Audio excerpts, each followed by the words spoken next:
And new life, wow. So, napakagandang message kasi, especially February, di ba? Kakasimula pa lang ng 2024. New life, new beginning, new hope para sa inyo. At saka guys, every day, no? Hindi nyo kailangan mag-antay ng bagong opportunity. Bawat araw na gumigising kayo, you are given an opportunity by the universe, no? To think, wala kayong ibang gagawin guys, kundi isipin kung ano yung gusto niyo sa buhay, no? Think of your desires, think of what you want to happen in your life, live in it, live in that moment, mga kapiksikan.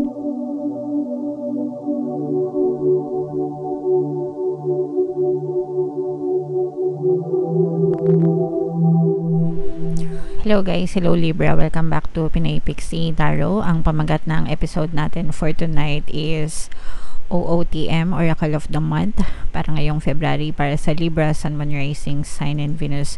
Meron tayong tatlong set ng decks dito guys. Ito yung para sa spiritual messages, ito yung para sa life messages, and then ito naman yung para sa love life nyo. Combination guys ng positive and negative energy. General reading lang mga kapiksi, pwede mag-resonate, pwedeng hindi.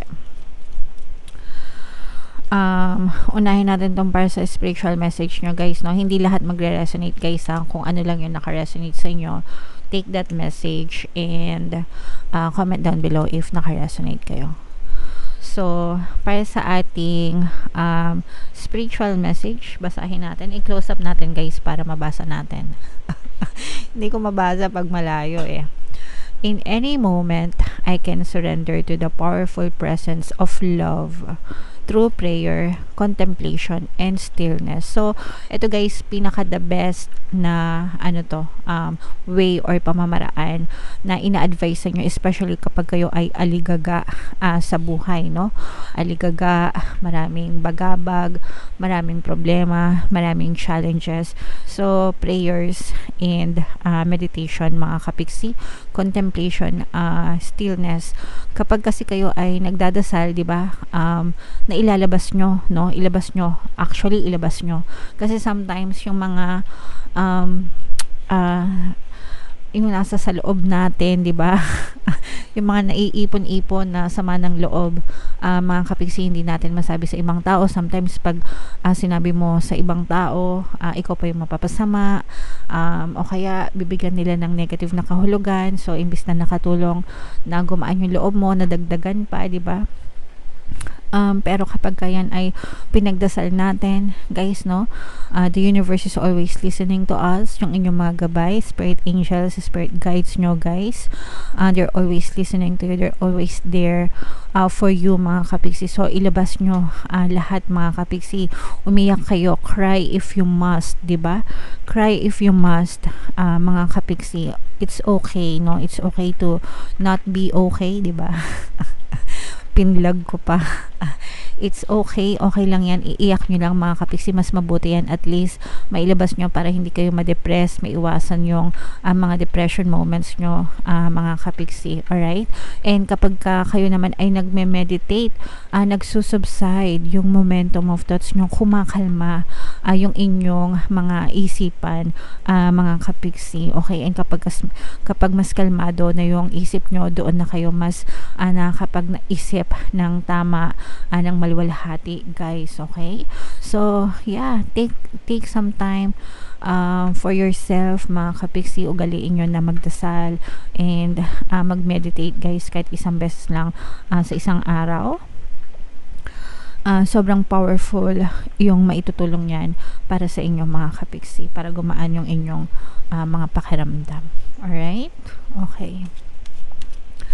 So, yung next naman natin is mga life messages naman ito guys. So, shuffle natin to. Habang shuffle natin to guys, panoorin nyo muna yung video natin regarding sa ating paano mag-manifest ng abundance video course. Kapiksi, sawa ka na ba sa mga struggles at hirap sa buhay mo? Masipag ka ba at masikap sa buhay ngunit hindi ka pa rin umaasenso? Ilang beses ka na bang nag-attempt magnegosyo at mag-invest pero palagi ka pa rin nalulugi?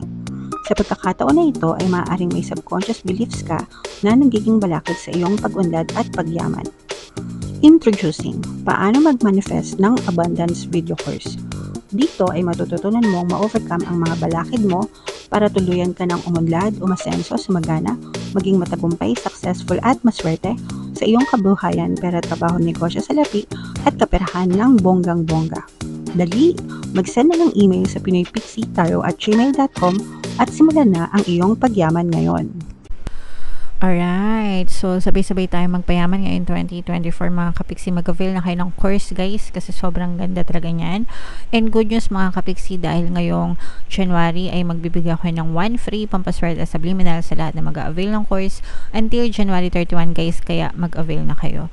Meron din tayo guys email coaching, manifest your desires using the law of attraction. If meron kayo mga specific na gusto nyong i-manifest, pwedeng love and relationship, pwedeng money or career mga kapiksi, pwede kayo magpabook ng email coaching session with me. Mag-send lang kayo guys ng email sa pinoypixitaro@gmail.com. So, ito yung mga life messages nyo guys. Ito, flexibility, be flexible, be adaptable to change mga kapiksi. Kasi everything is changing, life is ever changing mga kapiksi, no? Lahat nagbabago.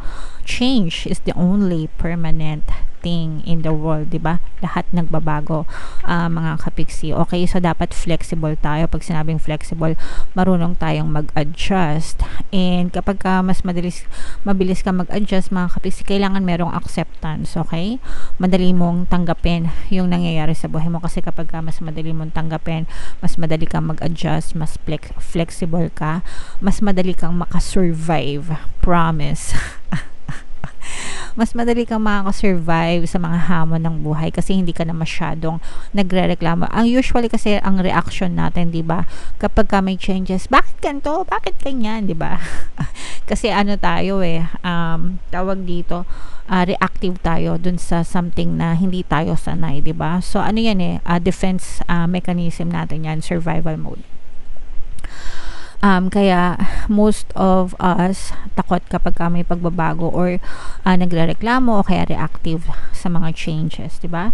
Pero the more na ginagawa natin 'yon, ibig sabihin the more na nagre-resist tayo din yung nahihirapan mga kapiksi because magbabago talaga 'yan. Wala tayong magagawa kundi tanggapin yung mga pagbabago na 'yon sa buhay natin. Okay, so learn how to accept those changes easily and learn to adapt dun sa bago para sa inyo din yan, makakatulong din yan sa inyo guys, okay?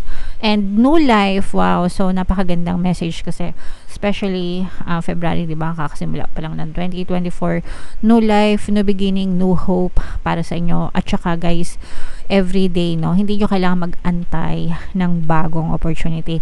Bawat araw na gumigising kayo, you are given an opportunity by the universe, to think, wala kayong ibang gagawin guys, kundi isipin ko ano yung gusto niyo sa buhay, think of your desires, think of what you want to happen in your life, live in it, live in that moment mga kapiksi, kahit wala siya sa physical reality nyo. And imbes na magreklamo kayo, 'di ba, magpasalamat kayo sa nakakamit nyo every single day, okay? And spend your thoughts wisely, invest it sa kapakipakinabang na isipan because your thoughts today will be your life tomorrow. Guys, tandaan nyo yan.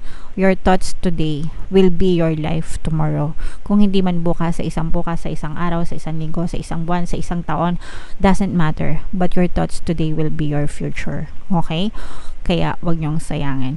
Kung nagrereklamo ka ngayon, yung reklamo mo ngayon, yan pa rin yung buhay mo bukas. Yan pa rin yung buhay mo sa isang linggo. Yan pa rin yung buhay mo sa isang taon. So, stop complaining and start thinking actively of your desires. Okay? Napakagandang message guys. Sana naintindihan nyo. And ito naman yung ating love life messages guys. So, habang sinashuffle natin ito, naka-flash sa screen nyo yung ating email coaching, manifest your desires using the law of attraction. If meron kayo mga specific na gusto nyong i-manifest, pwedeng love and relationship mga kapiksi, pwedeng money or career, pwede kayo magpabook ng email coaching session with me. Mag-send lang kayo guys ng email sa pinoypixitaro@gmail.com. So, ito naman yung love message or love energy sa mga sitwasyon nyo, mga kapiksi. New beginning. Ito guys, parang feeling ko nare-relieve, Nare-relieve yung inyong relationship. Nare-reborn with Phoenix. Diba yung Phoenix, rebirth siya, reborn. So for some of you, parang pwedeng nare-renew yung inyong relationship with your partner or specific person. Pwedeng nagle-level up din yung inyong relationship. For some of you, pwedeng palagi kayong tinitingnan ng person nyo. Let's say for example, hindi kayo nakikita. Your person is always looking at you sa social media. Kung anong ginagawa nyo, nag-aabang ng update sa inyo. Parang hindi mapakali yung person nyo, kaantay. Parang gustong-gusto ng person mo na makita ka palagi, masilayan. Yee! Kahit hindi sa personal, especially kung LDR kayo, kasi no choice na magkita kayo ng personal, di ba? So, your person may just be stalking you or nag-aantay ng update sa social media or pwedeng nag-update na nag-aantay ng video call from you para lang makita ka. Or pwedeng ikaw yung ganun yung feeling sa kanya. Pero, yeah, parang mas nag-grow yung inyong relationship. I think for some of you guys, this may be your second chance in this relationship. Kaya parang pinagbubuti nyo. Kumbaga, inaalagaan nyo yung relationship nyo para hindi na masira or para mas maging maayos kayo kesa sa kung ano kayo before. So parang may level up at the same time iniingatan. Okay? At the same time, nagpapakhiligan. Yeah. So, i-mind nyo na yan sa comment section. And comment down below mga kapiksi if naka-resonate kayo dyan sa mga messages. So, comment down guys kung saang mensahe ba kayo naka-resonate doon. Dito ba sa spiritual, dito ba sa life messages, or dito ba sa love life. Comment down below mga kapiksi.